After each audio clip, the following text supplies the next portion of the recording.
ሄርሜላ ከምቀና ሰው ጋር ህብረት አታድርጉ፣ ይሄንን ቪዲዮ በደንብ አድርጋችሁ ስሙ ብላለች። እንግዲህ ያው ቪዲዮ ይመስለኛል የተፖሰተው ለሩትዬ፣ ለልዕልቷ፣ ለጀግናዋ፣ ለተመልካች ንግስት የሆነችዋ እንግዲህ ለሩትዬ ይመስለኛል ቪዲዮ የተፖሰተው። ግን ቪዲዮ ሩትዬን ጭራሽ አይመለከታትም። ለምን መሰለሽ? አንቺ ምንም የለፋሽበት ነገር የለም።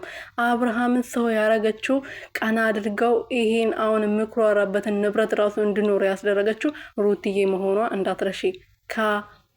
ከረሳሽ ደግሞ ላስታውስሽ፣ ገብተሽ ቪዲዮቹ ማየት ትችላለሽ። አብርሃም በፊት ምን እንደነበረ ሰው አይመስልም ነበር እኮ። የሞተው ሰው እንደማስነሳት ነው ያስነሳችሁ ማለት ነው ሩትዬ። ስለዚህ ከሩትዬ ጋር መወዳደር መቼም አትችይም ማለት ነው። የትኛውን ቪዲዮ የትኛውን ንግግር ብትፖስቺ ለሩትዬ አይመጥናትም። ይሄን ደግሞ ማወቅ አለብሽ። ገባሽ ወይ? ሰላም ቤተሰቦች እንዴት ናችሁ? እኔ ያለው ፈጣሪ የተመሰገነው። በያላችሁበት ሰላማችሁ ብዝት ትርፍርፍ ይበልልኝ። እኔ ውድና ወርቅ የሆናችሁ ቤተሰቦቼ፣ ሄርሜላ እንግዲህ የትላንትናው ቪዲዮ አስታውሳችኋል።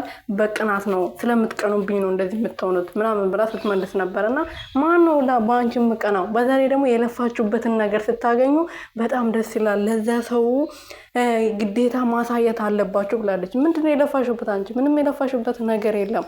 አብርሃም ከሩቲ ጋር ነው ያደገው። ሁሉም ነገር ይኖረው። አሁን አብርሃም ብር ሲያገኝ ሲጠግም ነው እንደዚህ ሩቲ ላይ ተቀየረባት እንጂ እሷን ሰው ያረገችው፣ ሰው ያስመሰለችው።